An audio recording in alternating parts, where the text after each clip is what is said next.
We questioned the medical examiner about the problem of excessive incisions, and in each case he had a very logical reason why the incisions were made, in determining the extent and degree of injury, and we can readily see why the average individual and some funeral directors and even some doctors might think that there was excessive cutting, but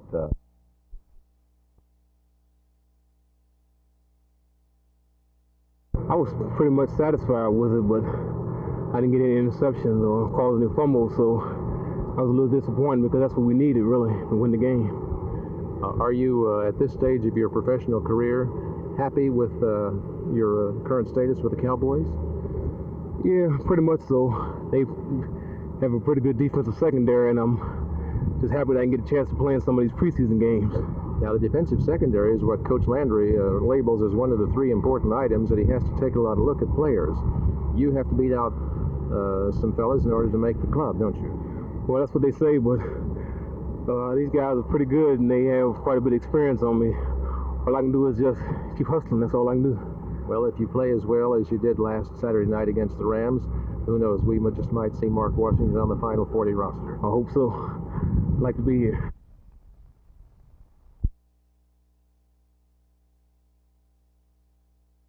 Well, I think it depends upon the type of offense you're really running. I mean, there's a number of teams, you know, that run offense like we do. Actually, many of them are going the I formation this year. The real basic teams naturally would be a little bit ahead. The ones that run from 1 or 2 formations and run maybe 4 or 5 plays from each, naturally they'll be a little bit ahead. But I don't see it any critical problem. I mean, we'll catch up in time. When will that time be? Because you were quoted on coming back from the airplane trip from Los Angeles that it would be some time. How much is some time? Well, we hope that in 2 weeks we'll be in pretty good shape. We've got to be, because after 2 more games, we'll be going in the last 2 games of the preseason, then we're going to have to bring it together.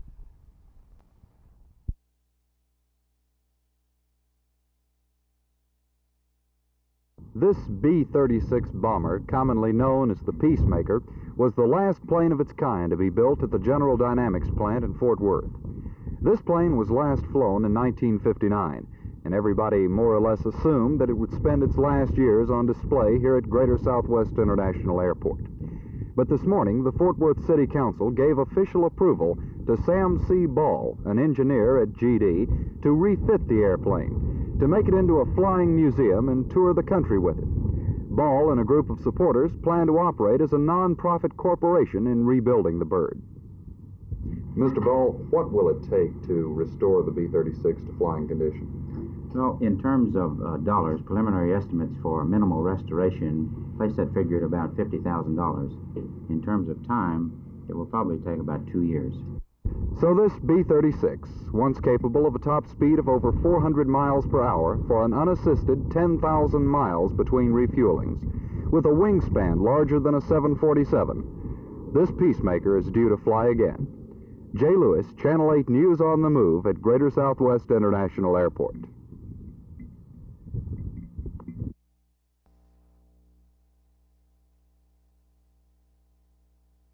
The mammoth Dallas-Fort Worth Regional Airport is beginning to take form and shape. There's a virtual beehive of construction activity. Clouds of billowing dust and smokestacks of heavy machinery fill the air, indicating the start of the grading and drainage project. Official bids will be let on the project tomorrow afternoon. Grading and drainage construction activity has already begun. Also, construction activity has begun on the markup for the terminal complex. I talked with Mr. Tom Sullivan, Executive Director of the Dallas-Fort Worth Regional Airport, about the markup of the regional airport. Well, this is the first above-the-ground evidence of construction in progress for the new regional airport terminal buildings.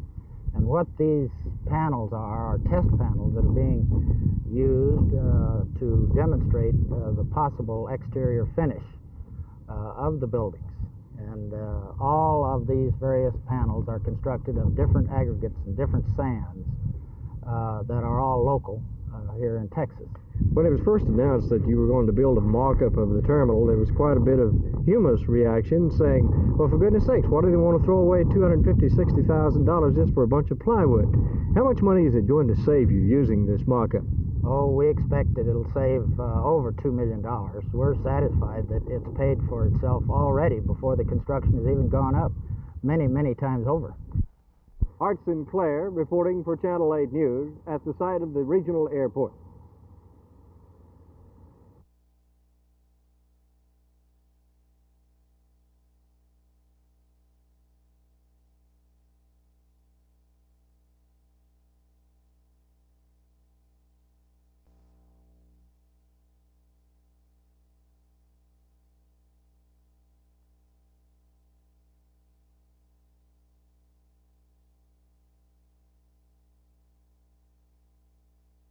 I don't think Ben Barnes expected it to be quite so much so, but Barnes ended up in the shadow at his own dinner, really.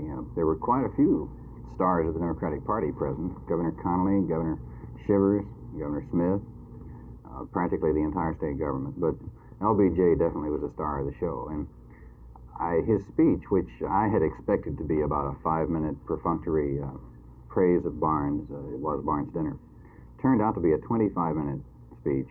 And a really impassioned defense of Johnson's administration, and a section of the speech about 10 minutes long sounded for all the world like a State of the Union address. It was Lyndon Johnson calling for reform and calling for new legislation in the areas of ecology and fighting crime, solving health problems like cancer and heart disease. People, I think, watching him completely forgot that this was a state political function, and saw a president up there again. He may have felt like a president again. The Vietnam War more or less put an end to the Johnson administration. What did he have to say about the way Nixon is handling it, or about today's... Not a word about Nixon's handling of it. The only reference he had to the Vietnam War in his speech was in the section where he was defending the record of his administration.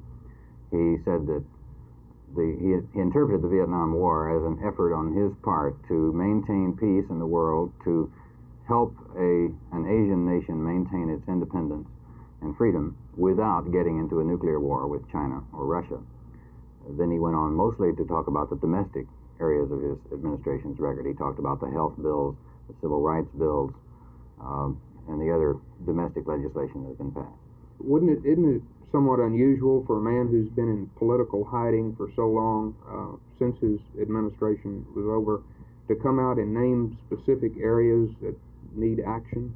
It really was to me, Jim. I was sitting there watching him and listening and thinking a couple of thoughts. First of all, that it was a very poignant moment. Here was an old man, and he really does look very old, a former president who has been very quiet.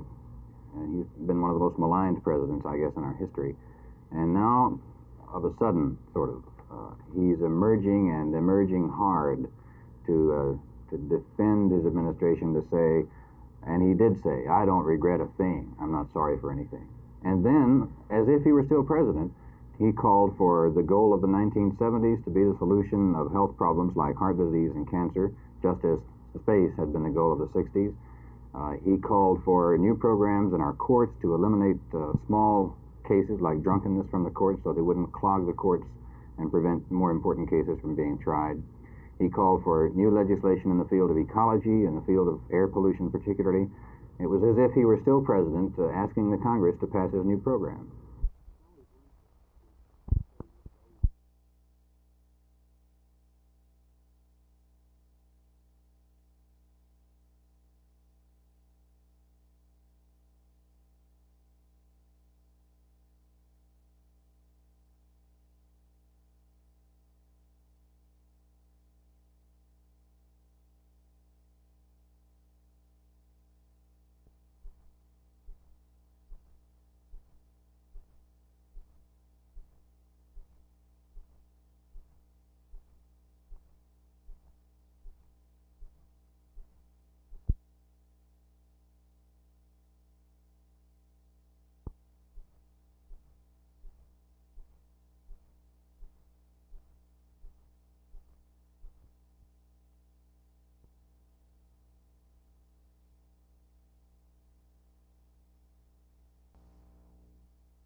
This year's schools in the Dallas Independent School District is starting a little early.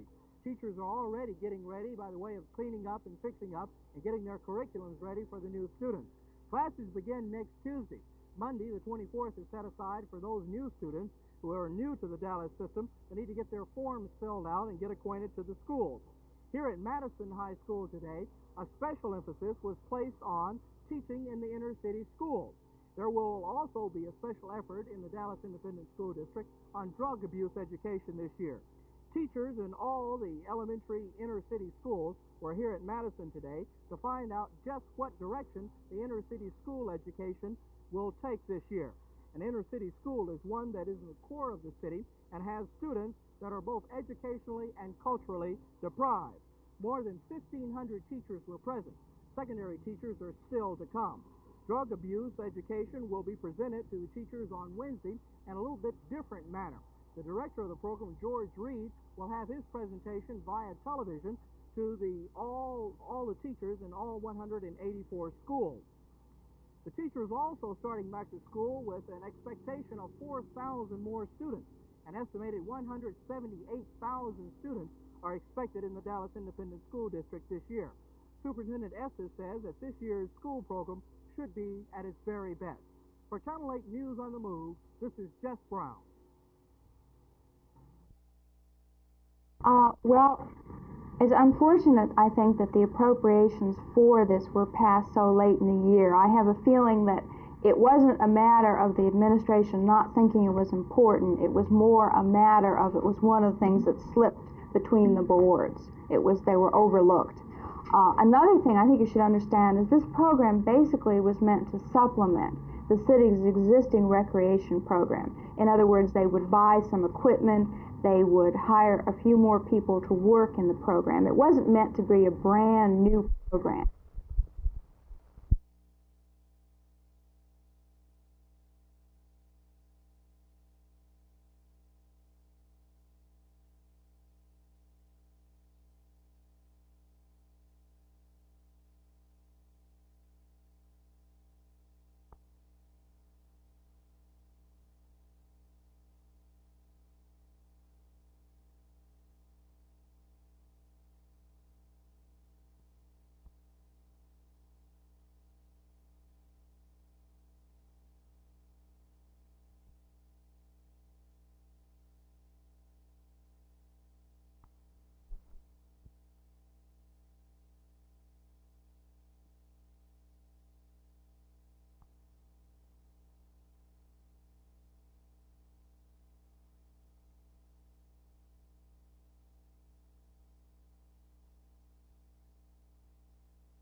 Well, primarily it's just a matter of renovating the flight essential parts of the aircraft, meaning the airframe, the flight controls, and the engines. Will various things have to be done to the plane that weren't done when it was built to meet modern specifications? Absolutely not. It's a magnificent airplane. What will become of it after it's completed? Well, after we have succeeded in making the airplane fly, we'd like to remodel the interior as an airborne museum and tour the country with the airplane as a museum.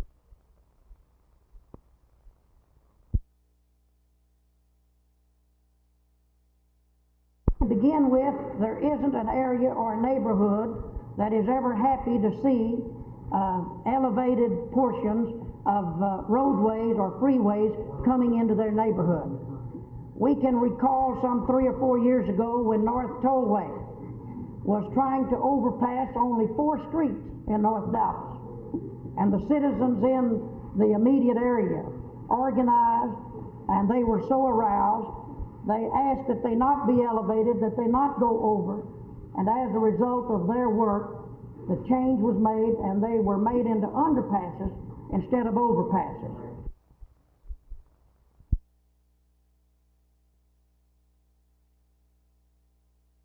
If you understand the complete problem that the medical examiner has in explaining injuries and causes of death, then you wouldn't be so ready to accept the fact that he had done excessive cutting. Does the committee feel that the medical examiner system has been criticized unjustly because of the people not knowing exactly the role of the system? We feel that the medical examiner system has been misunderstood. That may be part their own fault for not having time enough to explain to people just what is necessary for them to do.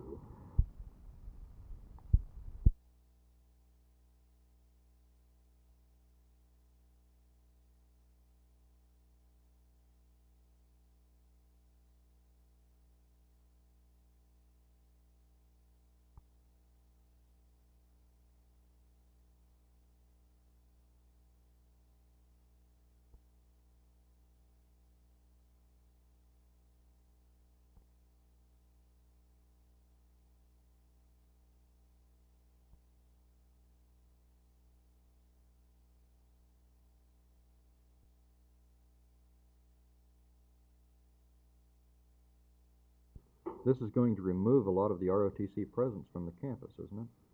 Well, it will remove the visibility, so to speak, that we provide to the campus merely by our presence. And certainly if we have only a small 1 or 2 people that are here strictly for administrative purposes, we will not have the close relationship with the student that we've had, or we do enjoy by seeing them in class every day. Can you estimate how much that presence or that visibility is responsible for ROTC recruiting on the campus here?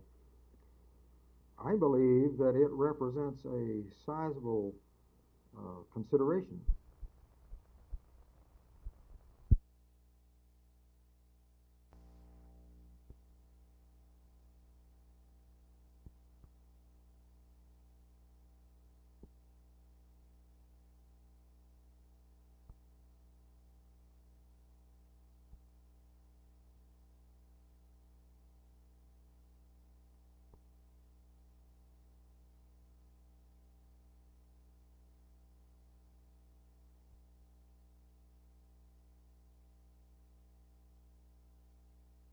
I saw the people, they were getting the people out of the white car.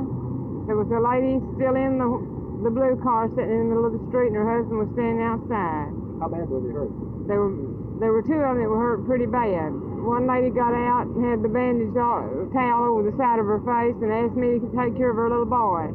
And she handed him to me. And her mother come over here and passed out here by my car. How many cars were involved? 2. Do you live here at this house? My mother lives here. And what, did you hear the automobile? Yes, sir. And what did you do then? We ran right outside, and we got here before they ever got all of them out of the car. Did any of them appear to be hurt too seriously? Yes, sir.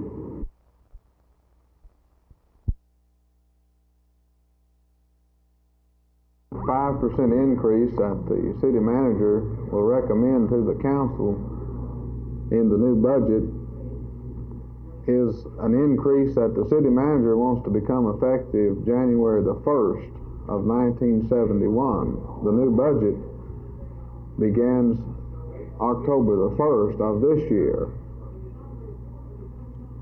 We are not pleased with the proposed pay raise, and the members of the Firefighters Association along with the Police Officers Association have sent the city manager a letter. Lady, one of the girls' mother, passed out right here on our steps, and her arm was bleeding real bad.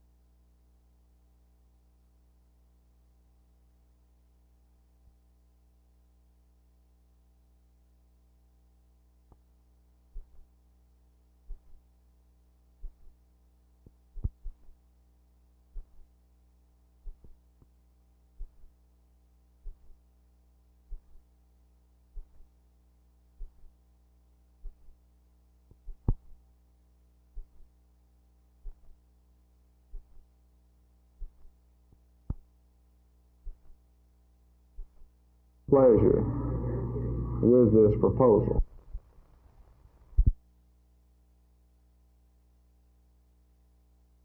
Particularly in the airport program account, or Love Field, and in the water department account, the water and sewer department. These funds amount to some $6 million. There probably are other surpluses included in the general fund, but we were not given sufficient information in the budget as submitted by the city manager to determine these things, and we have to have additional information before we can find other surpluses. Why, in your opinion, if this, what did you say, is true, has the city been sitting on this surplus money when they are cutting back programs and saying this is a real tight budget? Well, I think that there has been a question in the past of the legality of such things, but because of the Supreme Court ruling recently, which stated that all citizens may vote on bond issues and thereby commit the city to debt, I think the question follows, may not all of these funds be made available to the general fund, which is for the benefit of all citizens.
Come the next school year, the sound of marching feet across American campuses might well just belong solely to marching bands. A bill that may go before the U.S. House of Representatives in September proposes to eliminate ROTC programs from the campus. Instead, cadets would give up their weekly classes and attend 3 summers of what are called institutes of 10 weeks each. The proposal comes from a group of 17 Republican congressmen headed by Representative Martin Esch of Michigan. The congressman proposed to raise scholarship pay for cadets and spread it over the 12 months of the year instead of just the school year. That way, they hope to lure more young men into the program, and they figure confining the drills and classes to the summer and off campus, where most students won't see them, will remove the campus irritations to what are called left-wing students. How will the bill, now if it's passed, affect the ROTC programs? For the answer to that, I talked to aerospace instructor at SMU and the military science instructor at UTA. Their association with us certainly, I believe, is a plus factor in many of the young men deciding whether or not they wish to certainly not necessarily come into the program, but certainly to stay into the program.